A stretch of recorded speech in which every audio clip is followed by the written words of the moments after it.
आज बहुत से लोग सवाल करते हैं कि बांग्लादेश तो बड़ी देर से आज़ाद हुआ था, उसने कैसे तरक्की कर ली।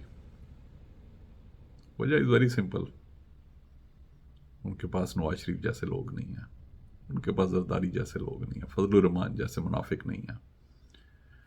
सबसे बड़ी बात, उनके पास जनरल बाजवा जैसे सिपा सलार नहीं है, जनरल क्यानी जैसे सिपा सलार नहीं है, जनरल यहिया खान जैसे नहीं है, जो चलती चलाती हुकूमतों को डीरेल करके, डाकुओं से साजबाज करके उन्हें बार बार मनसबों के ऊपर बैठाएं, जो बजाय अपने काम पे तवज्जो देने के कॉन्स्पिरेसी करें मुल्क के खिलाफ, पाकिस्तान की हिस्ट्री के सबसे पॉपुलर वजीर आजम के खिलाफ, इमरान खान के खिलाफ। कोई भी इतना कायद आजम के बाद पाकिस्तान की हिस्ट्री के अंदर पॉपुलर वजीर आजम नहीं आया। Not only among Pakistanis in all the provinces, बल्कि ओवरसीज पाकिस्तानियों में भी। मैं ओवरसीज पाकिस्तानी हूं। हम लोगों को कभी परवाह ही नहीं थी कि पाकिस्तान को कौन प्राइम मिनिस्टर है। अक्सर लोगों को तो पता ही नहीं था होता। ये पहली दफा है कि ओवरसीज पाकिस्तानीज ने they supported overwhelmingly some person, some prime minister।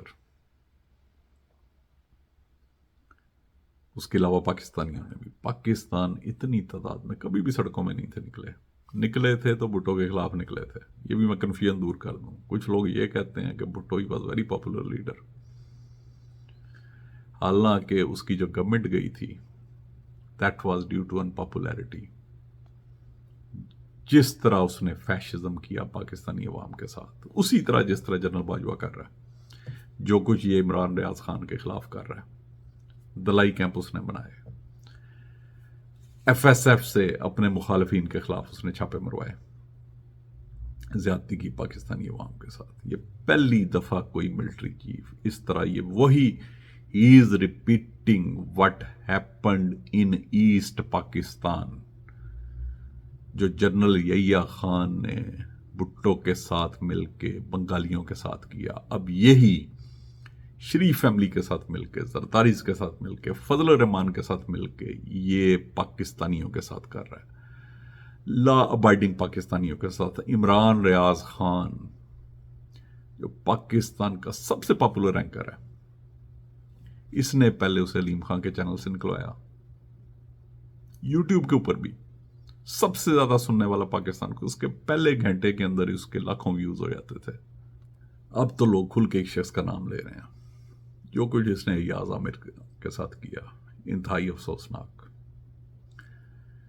अब तो लोग खुल के नाम लेते हैं। पहले तो लोग कहा करते थे न्यूट्रल, एस्टेब्लिशमेंट। फिर एक जनरल बाजवा के कोर्समेट ने बताया कि इसे तो पाकिस्तान मिलिट्री एकेडमी में हम बगलोल कहा करते थे। अय्याज आमिर ने इसे नाम दिया, राइटली सेड, प्रॉपर्टी डीलर। ये चीज अयां हो चुकी है कि इस वक्त पाकिस्तान की number 1 problem general Qamar Javed Bajwa है।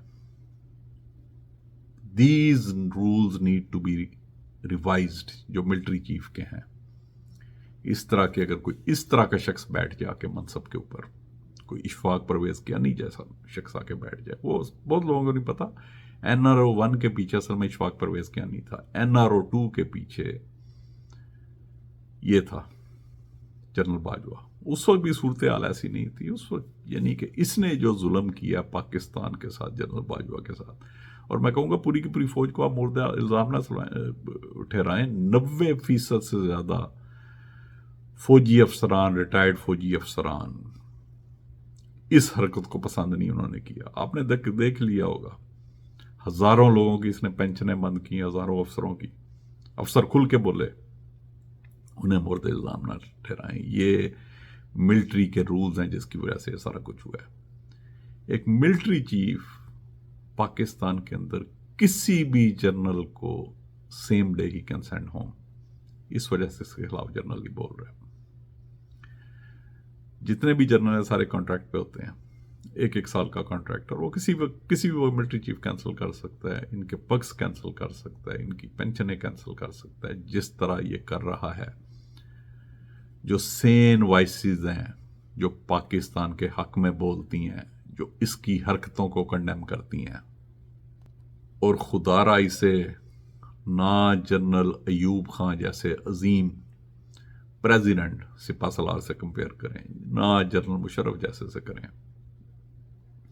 अब जनरल मुशर्रफ ने कभी भी टेक ओवर नहीं था करना, उससे नवाज शरीफ ने दीवार के साथ लगाया, उसका जहाज अगवा करवाया, और इससे इसने कोशिश की कि पाकिस्तान के अंदर लैंड ना करे। उसमें रुकावटें खड़ी की इंतहाई बोंडे तरीके के साथ, इसे डिसमिस करवाया गया, और अपनी भट्ट बरादरी के जनरल ज़ियाउद्दीन भट्ट, जिसे मिलिट्री रूल्स के मुताबिक मिलिट्री चीफ लगा भी नहीं सकते, उससे ये लगा रहा था।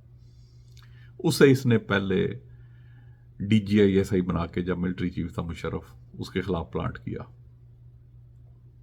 तो खैर, क्या मैं ये रहा हूं, इस वक्त सबसे बड़ी प्रॉब्लम जो पाकिस्तान फेस कर रहा है वो जनरल बाजवा है। जब तक ये पाकिस्तान के साथ ना गया और इसकी इंक्वायरी ना हुई, इसके जो जुराइम है उसकी सजा ना दी गई, पाकिस्तान कभी भी आगे नहीं बढ़ सकता। पाकिस्तान के जाने माने डाकुओं को इसने लाके मनसब के ऊपर बैठाया, जिसकी वजह से पूरा पाकिस्तान इस वक्त लाफिंग स्टॉक बना हुआ है, सिर्फ एक शख्स की वजह से। नहीं तो इनकी क्या औकात थी नवाज शरीफ वगैरह की जरदारी की आके बैठते। अभी ये जो कुछ इलेक्शन इंजीनियर कर रहा है, जिस तरह वोट मूव कर रहा है, जो 20-22 हल्के हैं उनके बाहर, ये सबके सामने आ चुका है, बच्चे बच्चे को पता है। ये इनका काम नहीं है, इनका काम है सरहदों की हिफाजत करना।